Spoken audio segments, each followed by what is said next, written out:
Dans l'actualité de ce lundi, grève du Sudjus, l'impasse actuelle pose problème aux justiciables. À Diourbel, faute de casier judiciaire ou d'extrait de naissance, des élèves ne pourront pas se présenter aux examens. Une tension dans le système judiciaire exacerbée par l'affaire de l'affectation du magistrat Ngor Diop. L'UMS est vent debout. Comment stabiliser le secteur? Décryptage dans cette édition. Début des examens du CFE et de l'entrée en 6e jeudi prochain.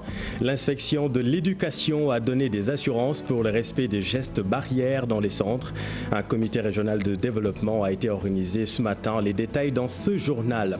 Propagation du coronavirus au Sénégal. Des malades témoignent de la situation préoccupante. Ils sont des cas communautaires internés au centre de traitement de Thiès, la capitale du rail où la maladie se propage activement. 3 patients ont succombé ce week-end. Le coordinateur du centre déclenche le tocsin. À suivre le reportage exceptionnel de notre équipe à Thiès.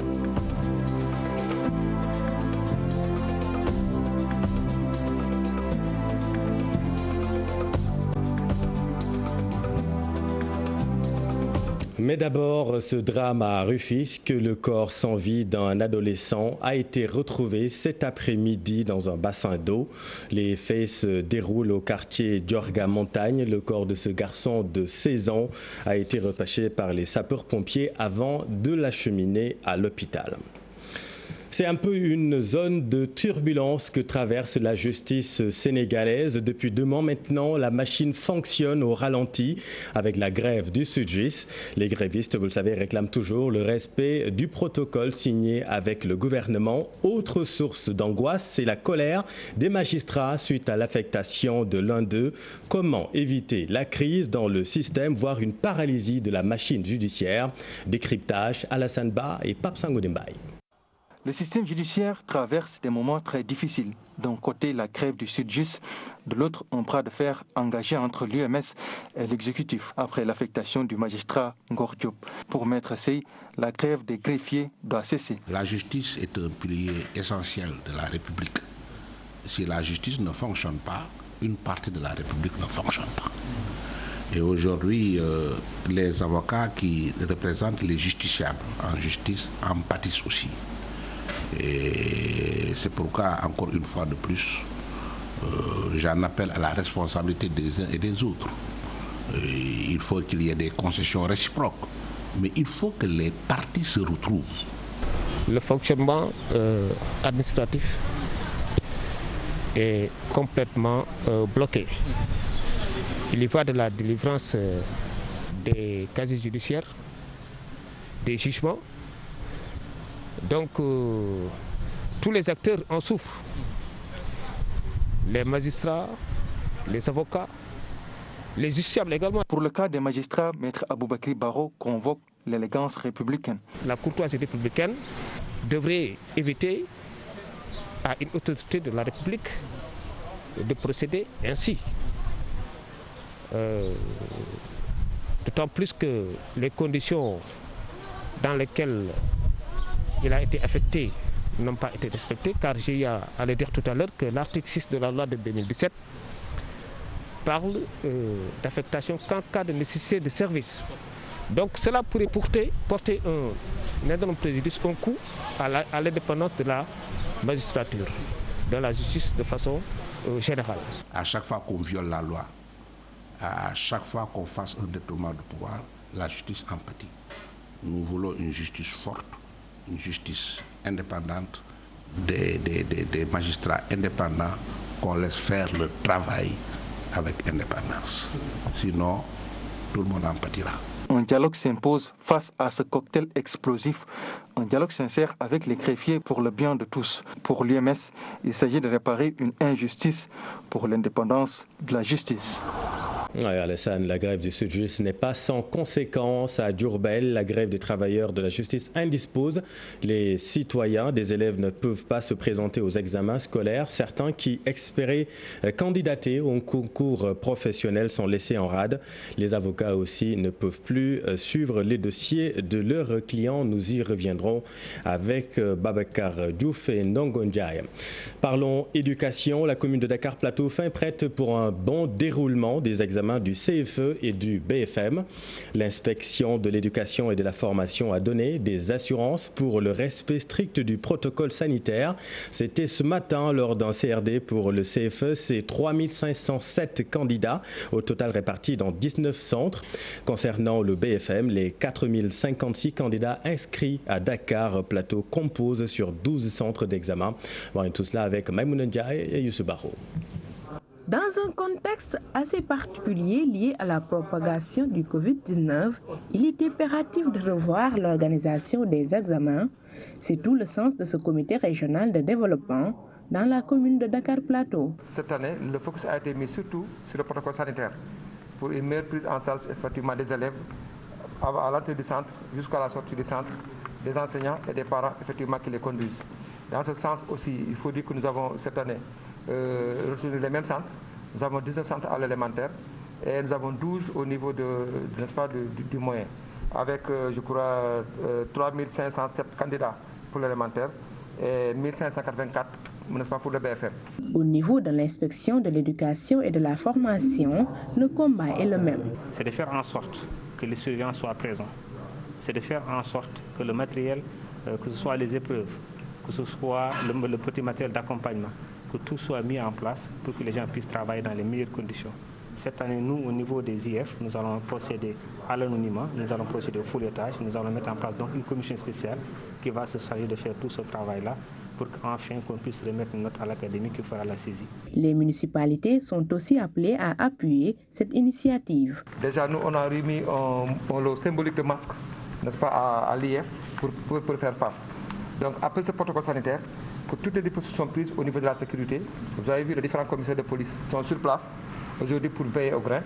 Les agents des communes aussi sont mobilisés et aussi les dispositions prises pour effectivement désinfecter tous les centres d'examen. Avec l'examen, c'est différent des enseignements d'apprentissage. Donc, on a un élève par salle. Ensuite, aujourd'hui, le nombre d'élèves dans les salles sont réduits. Donc, il faut dire que ceci fait que nous avons pensé qu'il faut encore faire des efforts pour davantage corser, n'est-ce pas, les mesures pour faire face. Rendez-vous est donné donc les 20 août et 14 septembre, respectivement pour les épreuves du CFE et du BFM. Merci Maïmouna. Et concrètement, comment se déroulent les préparatifs dans les établissements? À 3 jours des examens, l'école Mamadou Diagne de Ouakam est prête à accueillir 279 candidats. Les élèves ont bouclé le programme et les compositions se sont bien déroulées. Le mot d'ordre là également reste le respect des mesures barrières. Habib Faye, Modou Diop. Thermoflash et lavage des mains obligatoire pour les élèves et enseignants. Ici, à l'école élémentaire Mamadou Diagne de Ouakam, l'administration impose à tous le respect des gestes barrières. Dans les classes, les élèves masqués sont en plein dans leur révision à 72 heures du début des examens, du certificat de fin d'études élémentaires et de l'entrée en 6e. De réussir l'examen. À la maison, j'apprends, mais les maîtres aussi, ils nous aident. Nous avons appris toutes les leçons, donc ça est. L'obtention de son premier diplôme scolaire le tient à cœur. Cet enfant perturbé par l'arrêt des cours causé par le coronavirus demeure optimiste. On a pris les vacances, mais pendant les vacances, il y a certains qui apprennent. Parce que les maîtres nous aident beaucoup. Donc si on ne comprend pas, c'est les maîtres qui nous expliquent. Mais à la maison, on n'a pas ça. Tout le monde éclate de joie, mais le plus important, c'est les examens. Monsieur Wade ne craint plus rien, il est confiant de la réussite de ses candidats. Tout ce qu'ils devaient recevoir en termes de leçons, de pédagogie, d'exercices, ils l'ont reçu. Donc ils sont prêts. Je peux dire qu'ils sont prêts. Un dispositif sanitaire mis en place dans l'établissement, la crainte du directeur, les fortes précipitations prévues par la météo. Ce qui est prévu aussi, c'est les élèves vont s'asseoir à un par table, ensuite en zigzag. La seule chose qu'on peut craindre actuellement, c'est une forte pluie. Je ne parle pas d'une pluie, d'une faible, mais quand la pluie est très forte, on peut s'attendre à un retard, à une absence des élèves. À ce niveau, ce qui est plus important, c'est comment recevoir les élèves, les mettre dans les conditions de subir leur examen, et comment recevoir nos collègues examinateurs et les mettre dans les conditions de travail. Le centre d'examen Mamadou Diagne de Ouakam attend ce jeudi et vendredi 279 candidats pour les examens du CFE et de l'entrée en 6e. Merci Habib. Restons toujours dans le domaine de l'éducation. Zoom sur l'établissement Babacar Kobar Ndao de Kaffrine, créé en 1980. Le bâtiment ne supporte plus le poids des années. Vous allez le voir, c'est le CM qui est dans un sérieux état de vétusté. Ses dirigeants alertent les autorités. Omar Ndiaye et Boubacar Falbop. Âgé de 40 ans, le CM Babacar Kobar Ndao porte le nom d'un grand érudit originaire de Malem Hodar et très célèbre dans la localité, nous dit Djimbala Gaye, principal d'un des 2 CM que compte l'établissement. Qui était Babacar Kobar Ndao, c'était un Soufianké qui avait choisi la quête du savoir au-delà de tout. Cet établissement qui compte plus de 1500 élèves s'illustre toujours avec de bons résultats dans l'académie de Kaffrine. Parce que dans le contexte d'alors, quand je venais moi, au moins il était à un résultat de 63%. À côté, Mamoudou Moustapha Dieng, mais aussi il faut le dire, qui faisait aussi de bons résultats, voire même d'excellents résultats au niveau du CM2, autour de 70-80%. Cependant, le CM Babacar Kobar Ndao manque de tout ou presque. Ces bâtiments que vous voyez aux couleurs décrépies, vous voyez l'absence de fenêtres, les vitres sont cassées depuis. Quand il pleut, les salles sont inondées, ça c'est la réalité. L'eau avait réussi à pénétrer jusque dans nos bureaux. On a perdu des archives, on a perdu du matériel. Beaucoup de personnalités ont étudié dans cette école qui demande à être réhabilitée. Déjà, le ministre Alussow est passé par là. Ablaye Sirissow est passé par là. Ablaye Wilan est passé par là. Théophile Amine, inspecteur du Trésor. Diallo Gaye, directrice des opérations financières, ma sœur est passée par là. Laïgaï qui est prof d'université à l'UCAO. Moi, je ne peux pas comprendre que cette école-là présente ce visage-là. Je lui ai dit de vive voix. Le CM Babacar Kobar Ndao mérite un autre visage. Depuis 1980, les bâtiments n'ont jamais reçu une nouvelle couche de peinture et les chauves-souris ont élu domicile dans certaines salles de classe. Merci Omar. Et on en vient à la situation épidémiologique du jour. 75 nouvelles contaminations ont été rapportées ce lundi. 38 sont issues de la transmission communautaire et 3 décès ont également été annoncés. Au centre de traitement des malades de Thiès, 3 patients ont succombé à la Covid-19 ce week-end. Le coordonnateur du centre, le docteur Madoki Diop, tire la sonnette d'alarme. La maladie progresse fortement à Thiès. Des patients à visage découvert ont voulu témoigner de la situation préoccupante. Reportage édifiant, Cherante Diop, c'est la tire. La maladie de coronavirus est bel et bien là, présente entre nos murs. Rien que ce week-end, 2 malades ont rendu l'âme au centre de traitement des épidémies, établi à l'hôpital Amadou Sakhine Ndiéguène de Thiès. C'est un centre qui est dédié à toute la région, qui est dédié, pour ainsi dire, aux cas graves. Nous recevons des malades de toute la région. Nous avons 31 personnes actuellement, dont 18 sont instables. Des malades qui nécessitent une respiration, une surveillance régulière, horaire, ou là, à la réanimation, il y a 3 lits chauds qui sont occupés. C'est malheureux, mais je suis obligé d'en parler. Durant ce week-end, nous avons enregistré 2 décès. Donc, je reviens un peu sur l'engagement du personnel et je dois vous dire que les médecins en arrivent à pleurer. Quand le médecin qui traite en arrive à verser des larmes, c'est que vraiment la personne est découragée. Avec la recrudescence des cas communautaires, le coordonnateur du centre de traitement des épidémies se dit inquiet.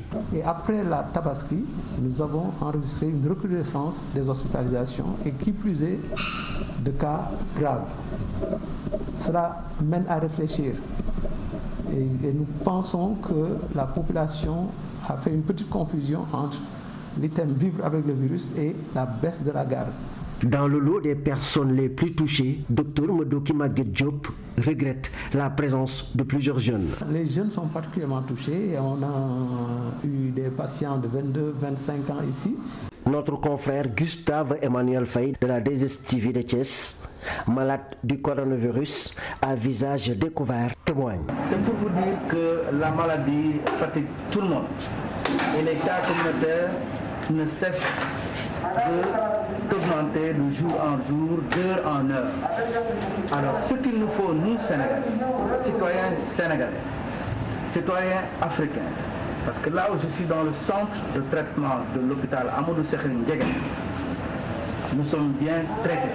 Matin et soir, et même pendant la nuit. C'est un personnel de santé très dévoué composé de médecins spécialistes des épidémies qu'on a trouvé sur place, remuant ciel et terre pour combattre la maladie. Situation tout aussi préoccupante à Saint-Louis où la Covid-19 continue sa progression dans la région. En une semaine, 57 cas communautaires et 8 décès sont enregistrés.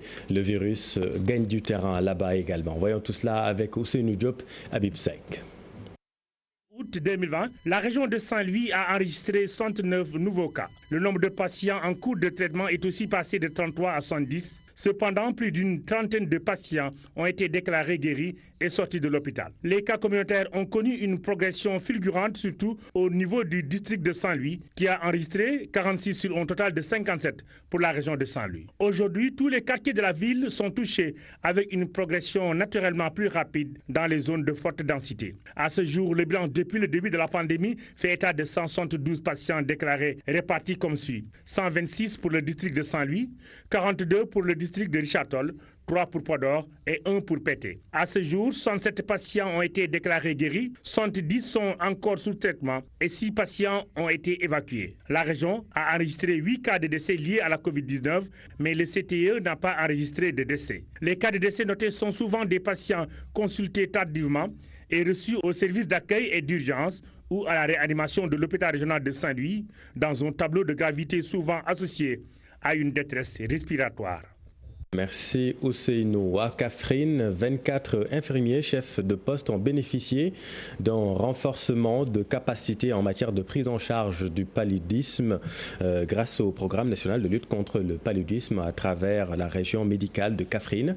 De 18 pour 1000, le taux est à moins de 8 pour 1000 dans la région, même si dans des localités comme Koungheul, le taux stagne à plus de 17 pour 1000, une raison suffisante pour renforcer les connaissances des acteurs, surtout en cette période de pandémie, suivant les explications du médecin-chef Moustapha Diop avec notre équipe à Kaffrine. Alors, ce cours également a été l'occasion pour nous de partager le bilan de la lutte contre le paludisme dans la région sur 5 ans, pour dire que des pas extrêmement importants ont été faits, parce que la région de Kaffrine, en 2016, était à une incidence de 18 pour 1000.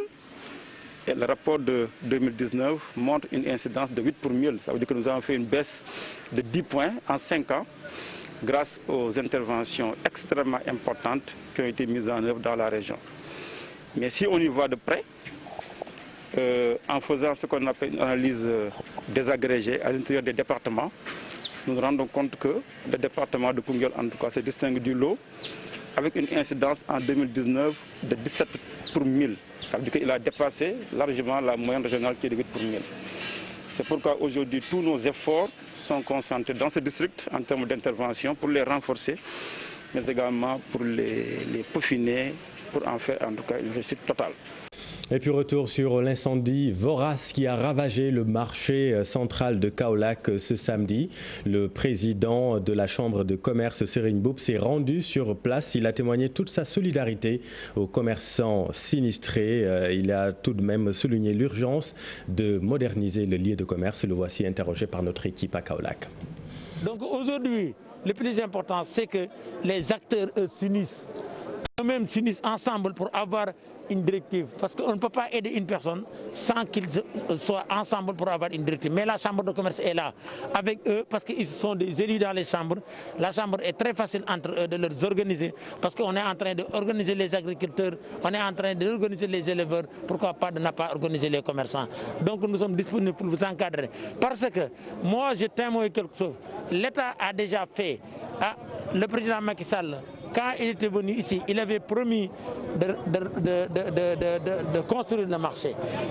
Le ministre du Commerce, Alioune Sarr, dans les temps, il était venu apporter des moyens qui étaient dans le budget du Sénégal. Budget, moi je l'ai vu, 2 milliards pour construire. Mais c'est vrai que les commerçants n'étaient pas d'accord pour sortir et construire.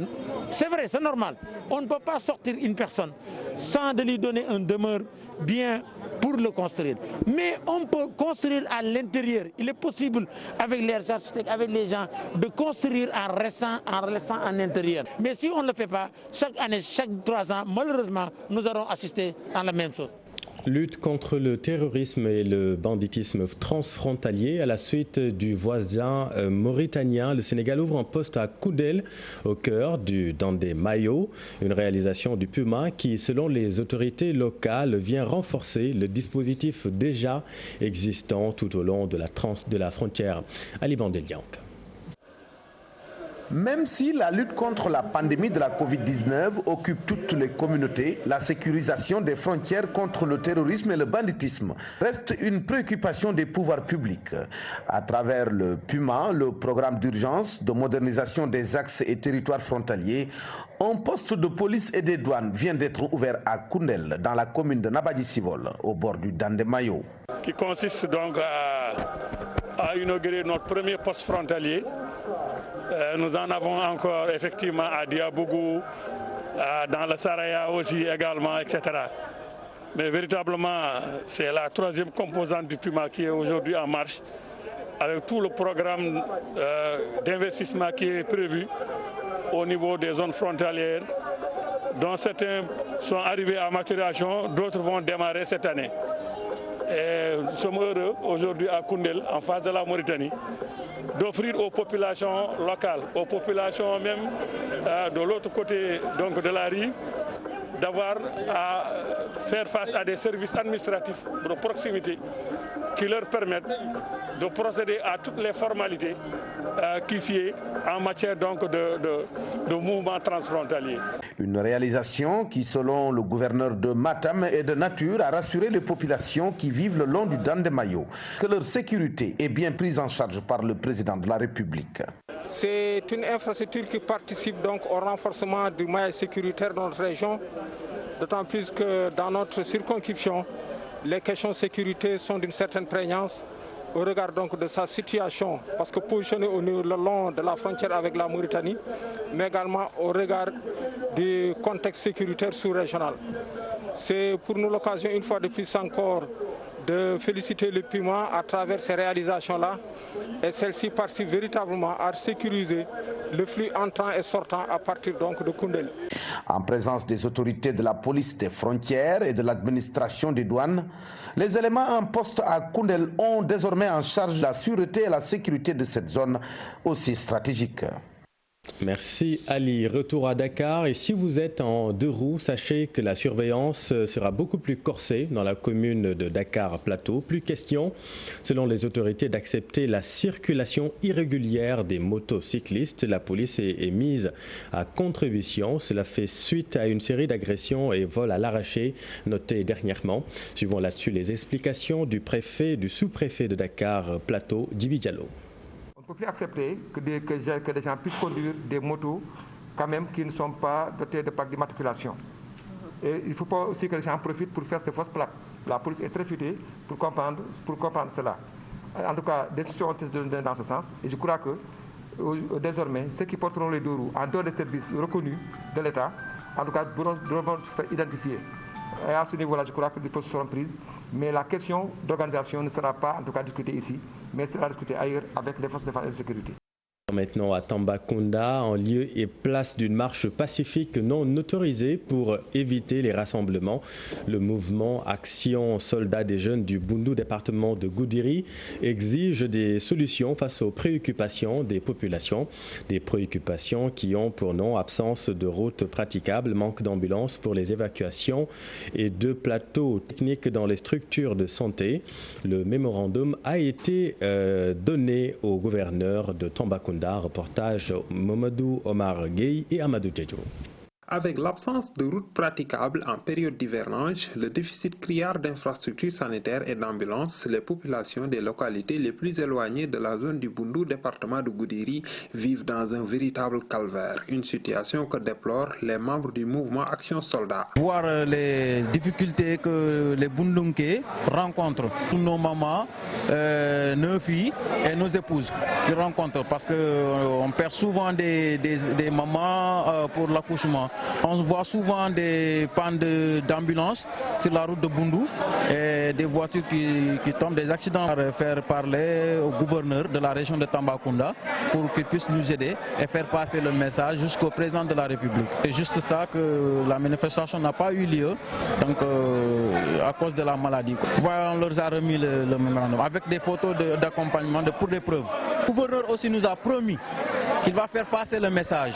Et une fois que le message est passé, donc c'est sûr qu'il y aura des changements dans la zone de Boundou. Je me bats aujourd'hui pour le développement de la région Tambacounda, jeunesse Membedjambi. Vraiment, je suis fier de cette jeunesse. Les jeunes du mouvement Action Soldat venus de Gumbayel, Bala, Djankemaha, Komoti, entre autres localités du département de Goudiri et de Missira, dans le département de Tambacounda, ont fait face à la presse sous la pluie au garage Kotiari. Merci Moussa Omar. Et puis en sport, Sadio Mané élu par les fans de la Première Ligue meilleur joueur de la saison. David Silva et Vincent Kompany statufiés à Al-Etihad Stadium de Manchester City. Et puis Ronald Koeman fortement pressenti pour succéder à Kik Setien sur le banc du FC Barcelone. Le round-up de l'Actu Sport avec Cher Sadibou Diarra. Sadio Mané adoubé par les fans en Angleterre. L'attaquant sénégalais de Liverpool, 18 buts, 9 passes décisives en Premier League, est élu meilleur joueur de la saison par les fans dans le cadre d'un vote organisé par l'Association des footballeurs professionnels d'Angleterre. 5e au vote des journalistes, 3e au vote des capitaines. Mané, 28 ans, est enfin récompensé. L'Espagnol de Manchester City, David Silva, va lui avoir sa statue à l'entrée du stade du club. Le milieu offensif de 34 ans, citizen depuis une dizaine d'années, est en fin de contrat et sur le départ. Sa statue sera dévoilée en 2021, comme celle de son ancien coéquipier, le Belge Vincent Kompany, qui a mis terme à sa carrière ce lundi pour devenir entraîneur d'Anderlecht, actuel 3e du championnat de Belgique. Le club Bruges s'est bien repris lors de la deuxième journée de ce championnat. Et c'est surtout grâce aux réalisations de ses attaquants sénégalais. Youssouf Badji a ouvert le score alors que Krépin Diatta est auteur d'un doublé dans une victoire 4-1.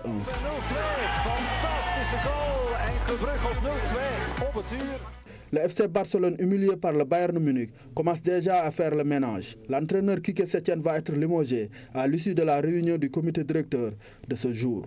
Ronald Koeman, ancien joueur du club et actuel sélectionneur des Pays-Bas, est annoncé avec insistance comme son successeur. Plusieurs médias parlent d'un accord déjà trouvé. FC Séville dans l'attente de l'identité de son adversaire en finale de la Ligue Europa. Les Sévillans renversant face aux Mancuniens 2-1 et vainqueurs du trophée 5 fois sont à la recherche d'un 6e sacre vendredi prochain, soit face à l'Inter de Milan ou le Shakhtar Donetsk qui s'affrontent en ce moment. Merci cher Sadibou. Et puis football toujours, Paris Saint-Germain-Leipzig, première demi-finale de la Ligue des Champions. Une opposition entre de fortes individualités et un collectif bien huilé selon l'entraîneur de Diamono de Fatick, Saliou Touré. Ce dernier place tout de même le PSG de Gana Gueye comme favori de cette rencontre. Et il y a l'individualité, c'est-à-dire on aura un Mbappé, on aura un Neymar qui peut même décanter la situation à n'importe quel moment. Mais attention, une équipe collective comme Leipzig, c'est un centre de formation. Donc il y aura une opposition du style. Donc là, c'est un bloc qui est né depuis fort longtemps, c'est-à-dire un travail à long terme. Là, c'est des grands footballeurs, c'est des grands noms. Je pense que aujourd'hui, Paris avec Mbappé, s'il marche à 100%, Paris peut avoir quelque chose. Mais attention, le bloc d'équipe de Leipzig, c'est une équipe qui attaque ensemble et qui défend ensemble, et ça ne va pas être facile. Hein? Le favori, c'est le Paris. C'est parce que tout juste, il ne faut pas oublier que Neymar qui coûte combien de milliards et Mbappé, même chose.